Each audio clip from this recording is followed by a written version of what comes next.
to ask Tina a few questions. I would just ask you, as I normally do, we welcome all your questions, but we would ask you, please, out of respect for everyone else and for our guest speaker, to keep it short.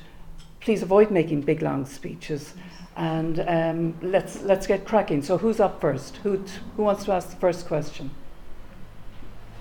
Cora. Yeah, I'm not going to make a speech. So Thank you. I have 3 questions, so I hope it's not too much, and thank you very much for your talk. I loved it. Thank you. The first one is the quote from Evangelium Gaudium. I would like to get that.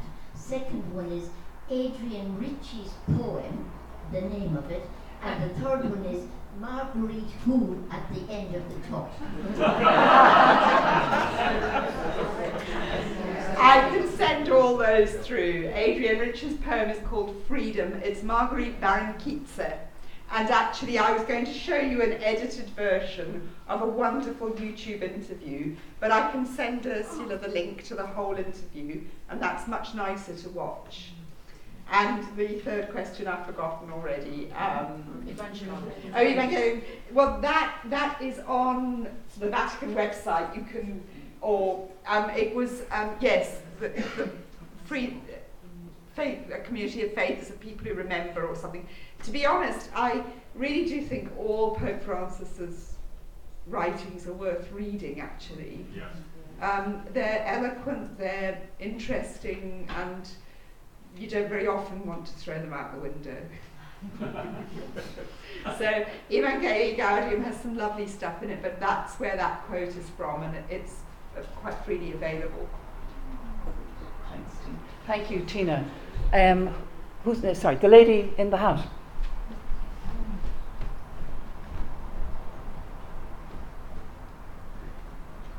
Hello. Hi. My name is Julia.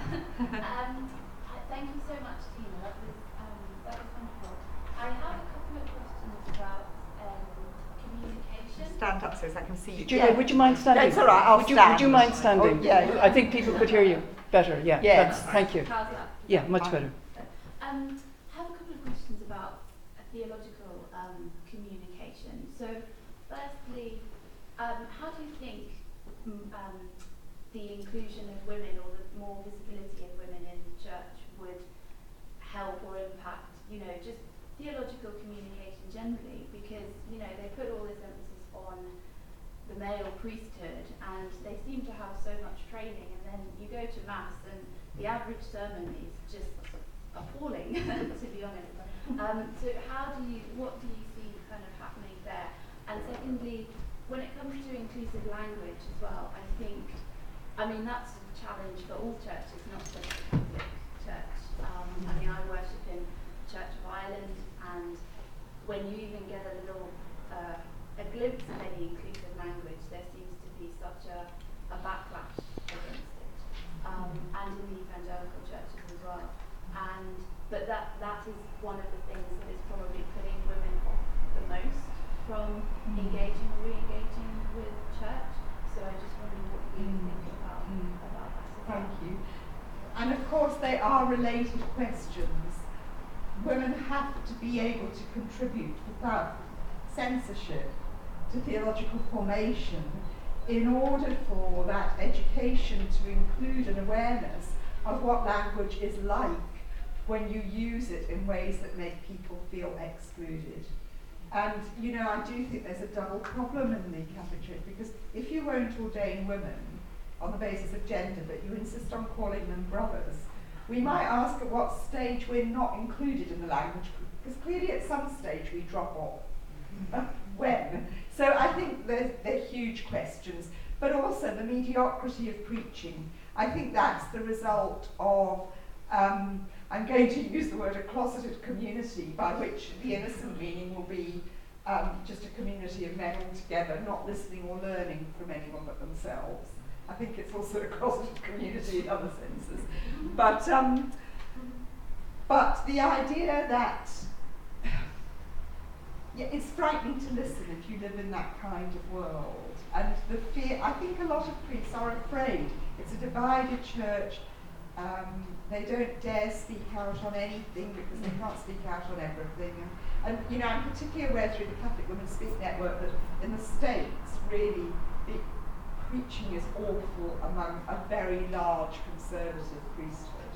And some of the stories women tell there of things that have been said in Mass. I don't know about Ireland, but I suspect it would be the same today. Few priests would dare say what they might have said 30 years ago. So I think we need to persevere. And again, that would be a real example where I think, let's not look for progress, let's look for hope and resilience and a sense of humour. That's great.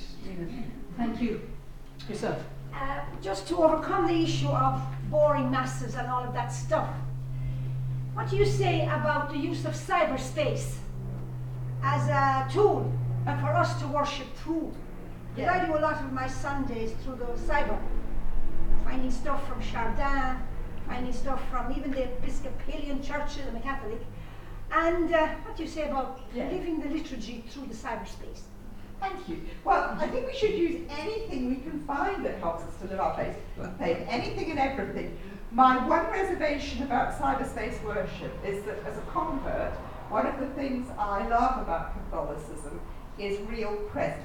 And I don't mean that in terms of medieval theology of transubstantiation, but you have to really be present to worship, and Christ has to really be present for the Mass to happen. And I think in an age when cyberspace is taking away our sense of materiality, and when the environmental crisis is crying out to us to rediscover it, that sense of heaving my flabby, hungover, sleepy old body to Mass every Sunday, listening to a priest chuntering on, not knowing what he's talking about, etc., etc., etc. There's a physicality to that which to me seems really important. And actually the very fact that it's such a slog, to me makes it material, earthy, real, So I don't want to overrate that, okay? There are some days when a good book wins out, quite a lot of it. So I'm not saying in terms of an onerous duty, but I think there is something really important about the physical presence of bodies together worshiping. Maybe only 2 or 3 together on a computer. Yeah. That's not. Maybe. And I think it's time for a male voice. Thank you. Colin, I'm sorry. The wrong male. It's all right. I was just going to say, anyway, it's nice to be a little bit of tokenism. Thank you very much. I enjoyed that. It is always, I've never read or come across theology written by a woman or spoken by a woman that hasn't opened my mind, and you didn't disappoint, so thank you very much for that. Also, just your last remark about the real presence, I 100% agree with that. I can't even understand how priests sometimes say Mass on their own.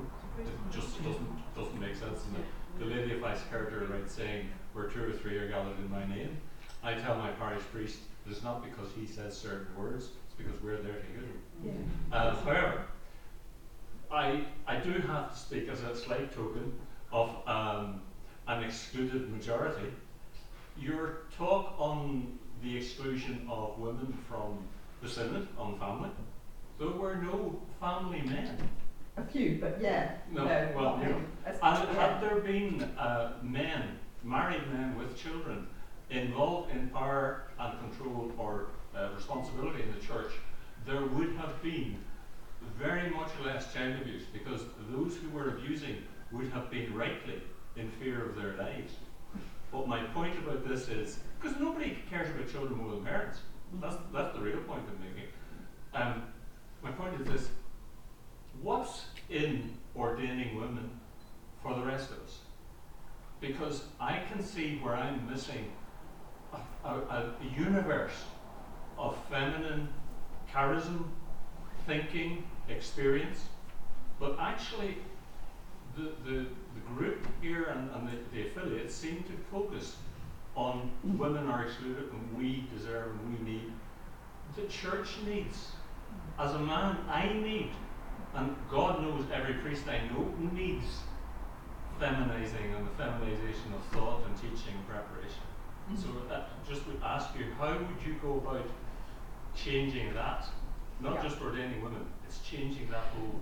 I mean, I completely agree. Sorry. I think priestly formation needs to be radically overhauled. I think the ordination of women is part of that, but it's not in itself the means to overhaul the priesthood. I think there's a risk, as we've seen in British politics, the 2 female prime ministers we've had have, you know, for solitary women to get ahead in those worlds, they often have to be more brutal than the most brutal men, and until the brutal men turn on them, as Theresa May has just learned. So I think it's about much wider reform, but at the same time, I think it's chicken and egg. I think the need to exclude women produces a heretical theology of priesthood. Not in the past, when everyone in the world just accepted women were inferior, but we were all the same really, but men were made to lead, women were made to, you know, that was the norm. Yeah. But now it's not. And whereas the church in the early church, it was the go-to place for women who were tired of being kept down in society. Now, secular women look at us and think, you're crazy. Why would you choose to be in an institution like that? So I think it's both and. As for the married men, I wish I could believe that. Don't think parents are always the wisest custodians of their children. And actually institutional abuse in the Anglican Church, the Protestant churches, the Boy Scouts, the BBC, you name it, there are histories of abuse, and those are, by and large, there's nothing to stop those men being married and having children. So I think, and of course, quite a lot of the men in the synod, as we now know, do have children, which the church is partly Thank you. Yes, as a committed to the Church of Ireland who believes in the real presence, my bishop in County Down, for his blessings, sent me to England to train for the priesthood, for the Anglican priesthood. And I went to a monastery, and I never witnessed so much hate, and the majority of the people training there for the ministry were gay. And I was confounded. And I wrote back to my bishop, and he said, well, you have got a vocation for the ministry. Now you're learning what ministry is about, is by accepting everyone. But the thing that I felt was, how can I really love these people? Because they were committing sin. How can I put my hand out? And my last feeling is that maybe you should come back to the Protestant faith and become a bishop. God forbid! Thank you. That's one that needs a sense of humour. I wouldn't wish either of us on each other. There is, the Anglican Church has its own problems. I do think that a second generation of women priests is making a difference. And I think it's, that's why I'm wary of just looking for progress, because the change that needs to happen in the Christian Church is huge. And to be honest, in the age of Donald Trump, Brexit, and rampant fundamentalist bigotry, I don't see much progress happening among the followers of Jesus Christ right now. And, that's why I talk of resilience, that how do we love the unlovable? Christian unity, don't speak to me of Christian unity today. Sorry, if you're voting for Donald Trump as a far-right Catholic or an evangelical and telling me this is the way to follow Jesus, well, I'll take my lot with the devil, thanks. Okay, we're running short of time. 2 more questions. Gina Menzies.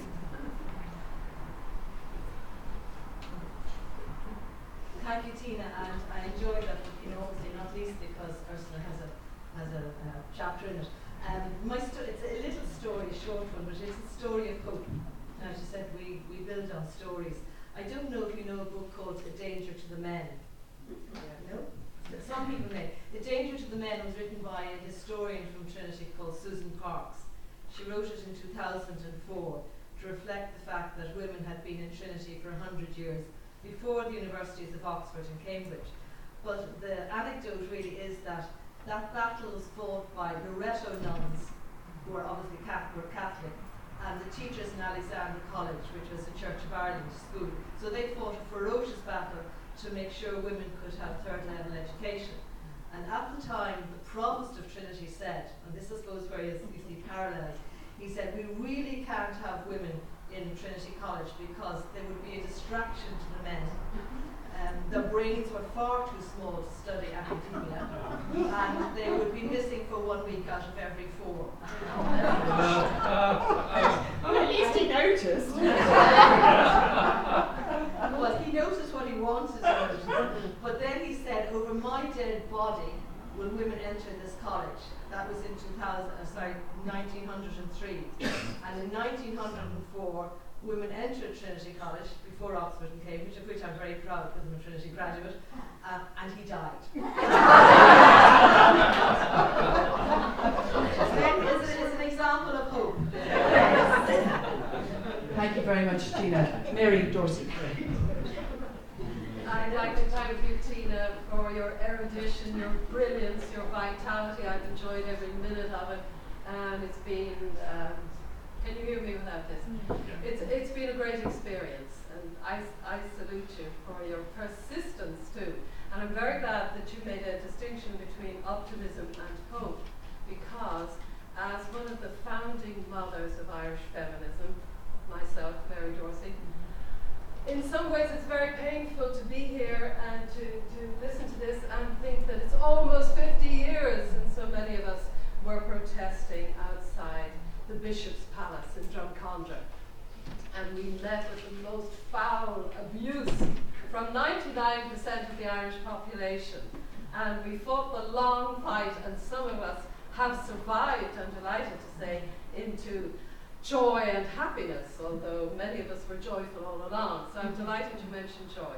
So there are 2 questions. I'd love to know from some of the people here, and there won't be time, but I'd love people to think about it and maybe another time, to tell me and to tell others when their change happened, what made them critical of the institutional church in Ireland. Because we feminists, it happened in our 20s. And most feminists have no place in the church anymore, nor would want to have. So I would love to know when that change happened, how it happened, and I would love to know, perhaps even more importantly from you, why bother? What do you find? What would a revolutionized church bring to our lives? What are we missing? What could a Catholic church that really expresses women and embodies women and gives women voice and freedom, what would we have from it? What would be different?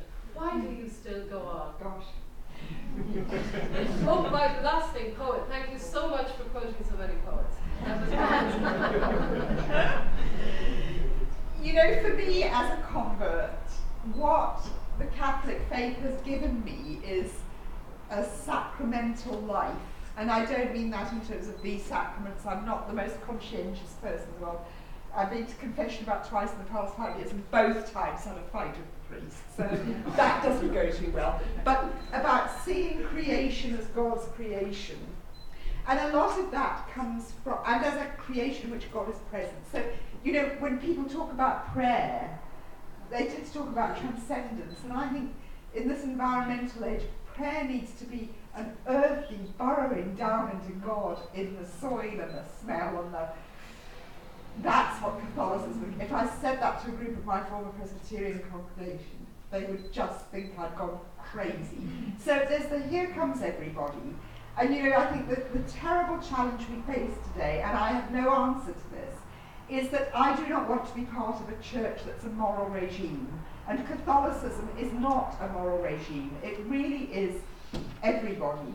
The problem is, because it regards everybody as equally bumbling around in the mess of sin but having a good time drinking lots of wine and out in the sunshine, as G.K. Chesterton didn't quite say, it lacks the discernment to say, actually, there are things that are really, really totally out of order. It is not the same to rape a 5-year-old boy or to take the contraceptive pill. But at the moment, the church does not have a teaching that can make that difference. So I don't want a moralising church, but I want a church that sees that there are sins against the body that cry out to heaven for vengeance. And it is so infected with those now. But hey, when I think that, I go on my deck and I watch the ducks and I think, you know, there's a duckiness about God that only ducks can show us, and Laudato Si gives me that. Its gender politics are ridiculous, and I'm writing on that at the moment. How can you talk about the suffering of Mother Earth when not a single Vatican document acknowledges that women suffer and die in childbirth, and not as a glorious task of God, actually just because, you know, they're poor. So I want to cry out against the gender politics of Laudato Si, but my goodness, if anyone says, why do you stay, that for me in itself is reason enough. And it goes back all the way to Aquinas in the early church. So there's a thread running through that I never find anywhere else.